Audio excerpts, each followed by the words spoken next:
There are three competing theories on who did this.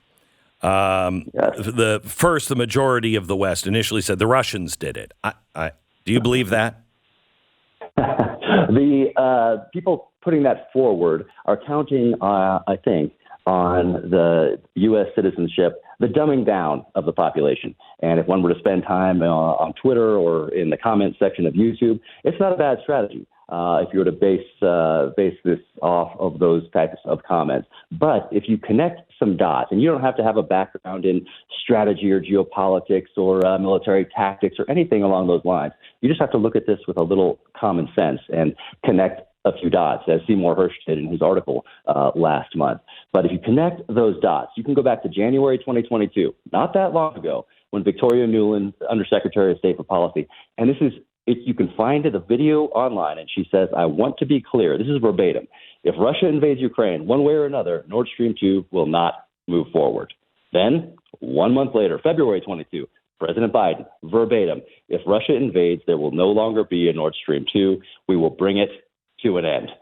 Okay, that's pretty clear. And these concerns, though, just don't lie with the Biden administration. They go back to the Bush administration, fearing that European dependence on natural gas would weaken NATO and naturally soften a European stance toward Russia.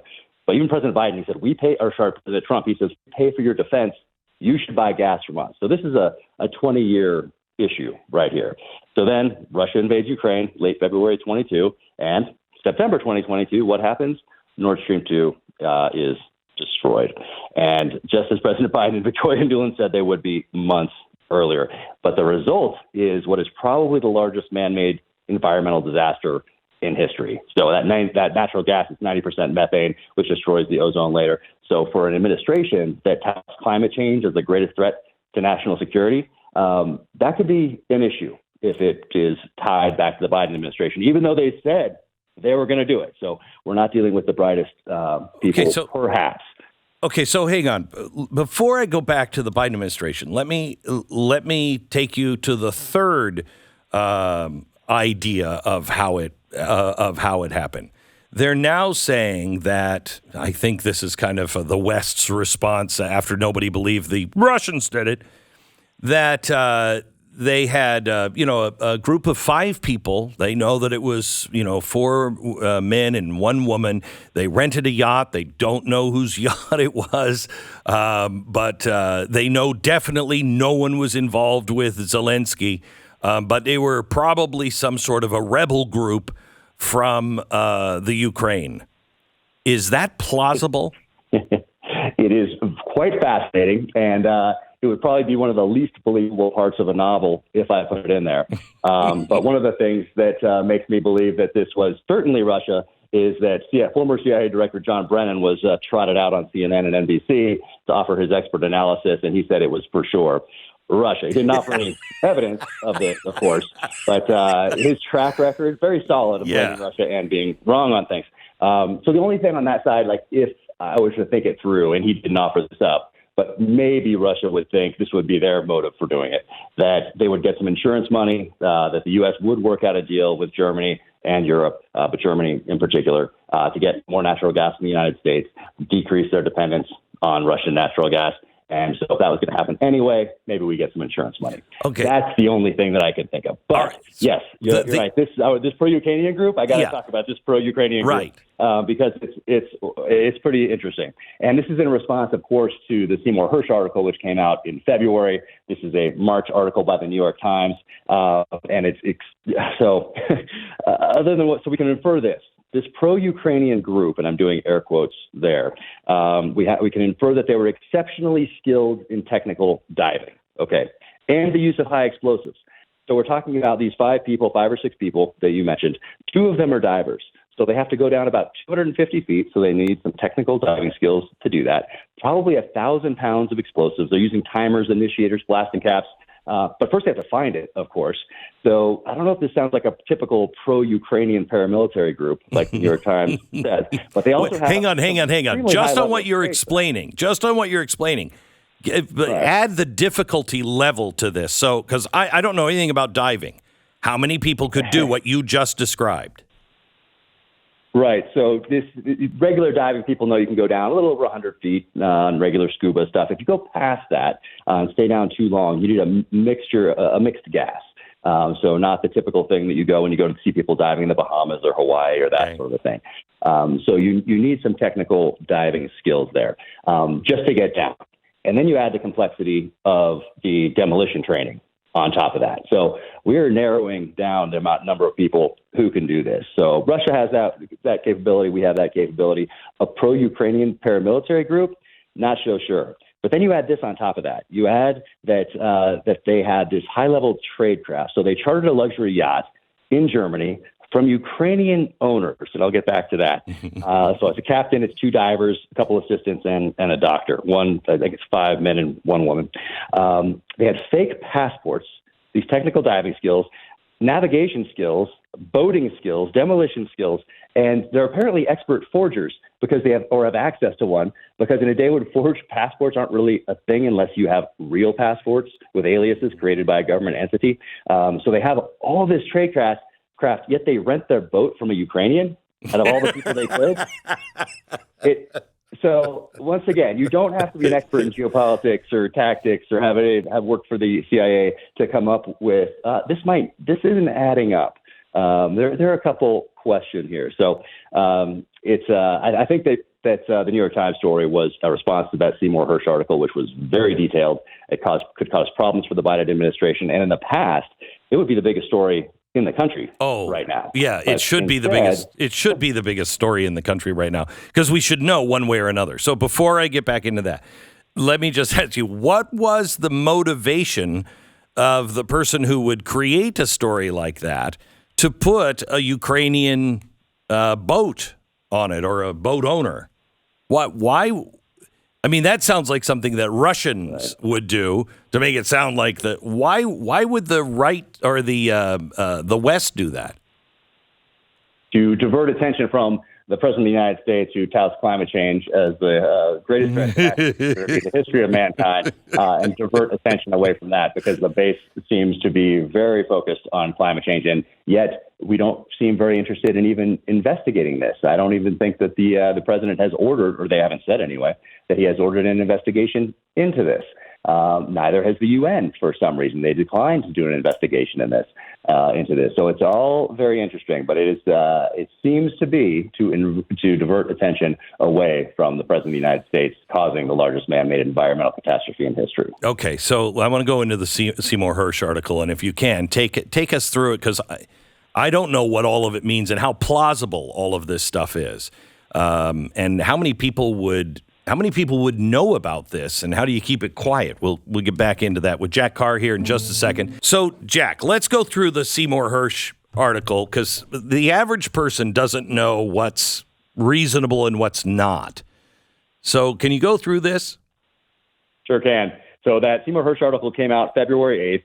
Now, it's on Substack, which means that you have to pay for it. So there's a barrier to entry for citizens getting this information. So whereas the New York Times, they can just put it up there, they can take that barrier for entry down, and they can counter it a month later, which they did, probably at the behest of our intelligence agencies and executive branch. But the Seymour Hersh article goes into quite a bit of detail, and it highlights how these were destroyed in a covert action by the U.S. military ordered by President Biden. It gives times, dates, places, cities. Now, it does come from an anonymous source that he's protecting, and only one source. Does that matter to you? Well, yes. You usually in intelligence circles, you never want to act as we found with Iraq. Yeah. You don't want to launch a war off single source intel. Okay. And interestingly enough, later on in the war, we couldn't have gone out after a jaywalker, an IED maker, with that kind of intel. But that's another point. So same things in journalism. Obviously, you want to confirm. But as someone who has had a few touch points in that world, it all seems quite plausible to me. And if you're making this stuff up, that would be tough to make all this stuff up. And why? Of course, why would Seymour Hersh make all that up? But and there was a time, like I said, when other investigative journalists would have looked into this, would have taken that article and used their sources. Instead, dead silence, crickets other than the New York Times Pretty article. amazing. It should be the biggest story in the country. But he takes you through the means, the opportunity, and the motive for all these countries involved. And of course, the answer to all those questions is that the U.S. had the most to gain. But the U.S. military, we had multiple ways to destroy the pipeline. Seymour Hersh goes through these, including undersea drones, military divers skilled in those mixed gas technical diving that we talked about, that would allow them to plant explosives close to the maximum allowable depths for mixed gas diving, that 250 feet, which is most reports say that these pipelines were destroyed. And the opportunity here is a NATO military exercise in the Baltic Sea that we've done every summer for the past 21 years. So that's what we would call a cover for action. And then, of course, that motive for us is for Germany and for Europe to side with the U.S. against Russia, which they would be reluctant to do if Russia was supplying them with the majority of their natural gas. Okay, so essentially fuels their economy. So the Seymour Hersh said that SEALs, if we use SEALs, then more people had to be notified, but we could do this off the books without any congressional oversight. If we used divers from the Navy's Diving and Salvage Center, are they capable of pulling this off? Are they trained for deep water demolition and trained to evade surveillance, et cetera, et cetera? Oh, yes. I mean, there's not much to evade because of that NATO military exercise, so they're already there. They just need to go down during that exercise, plant these explosives, come back up. They're on a timer, and they can either be counting down or detonated later with by dropping a essentially like a sonar type buoy that gives off a signal that will destroy the pipelines at a later date if the green light hasn't already been given. So it seems quite plausible in my opinion. But what makes it even more plausible is the response of the administration to it, which was essentially nothing until there's a meeting between Germany and the United States, and then this New York Times article that comes out a month later that essentially reads like a response to the Seymour Hersh article that puts that pro-Ukrainian paramilitary group out there. And really, for me, I think that is to confuse, muddy the waters, let the story die on the vine until the American public gets distracted by the next divisive event or events. Jack, if you have more time, I got another break here, but I'd love to ask you some more questions. First of all, what questions should we be asking about this? But also, they've just moved tactical nukes into Belarus. Jack Carr, best-selling author of the Terminal List series. He's also the executive producer for Amazon's record-breaking TV series, The Terminal List. Host of the podcast Danger Close with Jack Carr, where he takes things a little deeper, and his new book that comes out in the middle of May. It is Only the Dead. Welcome back to the program, Jack. The pipeline bombing. What questions should we be asking? Because we're sitting around saying, "Well, I don't have any sources like that." Is there any question that can be asked that lead us to more information? Well, it's that one that you ask about anything that like this, where there is just no one knows what happened. It's who benefits, and then who benefits the most, and then who has that means, that opportunity, and that motive. So much like a law enforcement investigation, you do those things, and they typically point you in the right direction, at least get you in front of the right people to start asking questions. And Denmark, Sweden, Germany, they've launched independent investigations into this attack. And I think they just released one of their findings, or at least Denmark did, maybe yesterday. But I just looked up that Zero Hedge article about the cylindrical object close to the pipeline. And I think that's the first bit of information to come from Denmark's investigation. And once again, it'll be interesting to see if they release anything else as to what this is, if they recover it, which I would think they would. Did you see a picture of it, Jack? Have you seen the picture? I'm looking at it right now. What? It's hard to tell exactly what it is because it's covered in algae and some growth. But some people speculated that it would be like an antenna of some sort. Is that what one would look like? Well, I think there's a few different types that it could be, different shapes and sizes. But what it would do, if it is in fact an antenna, is take that frequency from some sort of a buoy dropped from above, if it's not on a countdown timer, to detonate the devices. So it'll be interesting to see if Denmark takes that thing apart and if they release any more information. And I would think that if it does lead directly back to the U.S., we might not hear so much about this investigation in the future. I got to tell you, if our government can do this without oversight from Washington, I've talked to people who are on the oversight committee, and they say, they had nothing to do with this.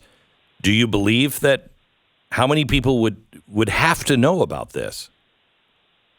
That's the part about a conspiracy, where we see that it is very difficult to keep a secret in Washington, especially amongst politicians.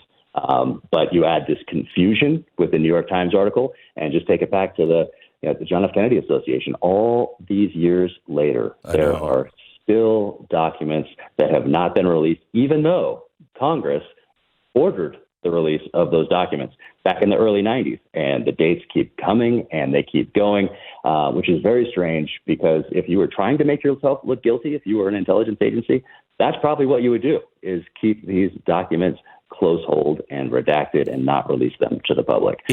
So you create this confusion, you create this mystery, you create these conspiracy theories, and now it just leads people to the next distraction.